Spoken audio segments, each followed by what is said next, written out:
बिस्मिल्लाहिर्रहमानिर्रहीम।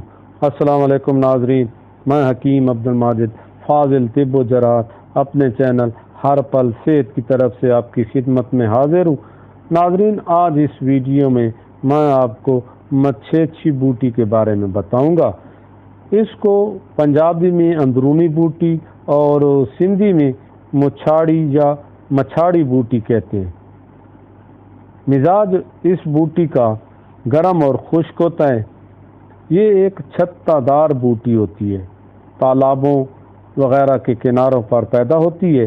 इस बूटी की खासियत ये है कि जैसे जैसे पानी खुश्क होता जाता है, बूटी की पैदावार में इजाफा होता जाता है और बढ़ती रहती है। जून के महीनों में जब तालाबों और नालों वगैरह का पानी खुश्क होने के करीब होता है तो इस बूटी पर बहार आ जाती है और जो ही बारिशें शुरू होती हैं ये बूटी खुश्क हो जाती है।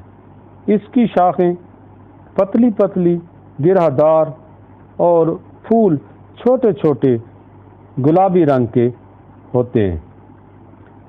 ये एक मुसफ़ा खून बूटी है, खून को साफ करती है, खारिश, फोड़े, फुंसियों और दीगर जल्दी अमराज में इस्तेमाल की जाती है। ये बूटी 7 माशा से लेकर 1 तोला तक 7 काली मिर्चों के साथ पीस कर और छान कर पिलाने से जल्दी अमराज दूर हो जाती है। इसके अलावा ये जरियान खून को भी रोकती है। इस मकसद के लिए जो नुस्खा मैंने पहले जो अभी अर्ज़ किया है वो इसके लिए इस्तेमाल किया जा सकता है। नाज़रीन, बवासीर खूनी हो या आबादी, ये बूटी 1 तोला लेकर रात को आध पाव पानी में भिगो कर रख दें, सुबह मल छान कर पी लें। बवासीर का खून चंद रोज़ के पीने से बंद हो जाएगा। अगर ये खिसांदा चंद रोज़ तक मुसलसल पीते रहें तो बवासीर को बिल्कुल आराम आ जाता है और बवासीरी मस्से भी मुरझा कर गिर जाते हैं। इसके अलावा इस बूटी का बड़ा फ़ायदा ये है कि ये ज़ख्मों को खुश्क करने में बड़ी तासीर रखती है। इसलिए इस बूटी को मुख्तलिफ मरहमों में भी शामिल किया जाता है और इसका तेल बनाकर भी ज़ख्मों के लिए इस्तेमाल किया जाता है।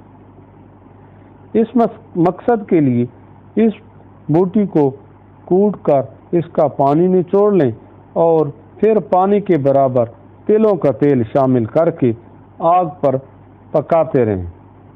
जब इसका पानी खुश्क हो जाए और सिर्फ तेल रह जाए तो साफ रुई इसमें भिगोकर ज़ख्म पर रखें। इंशाअल्लाह बहुत जल्द ज़ख्म खुश्क होकर अच्छे हो जाते हैं।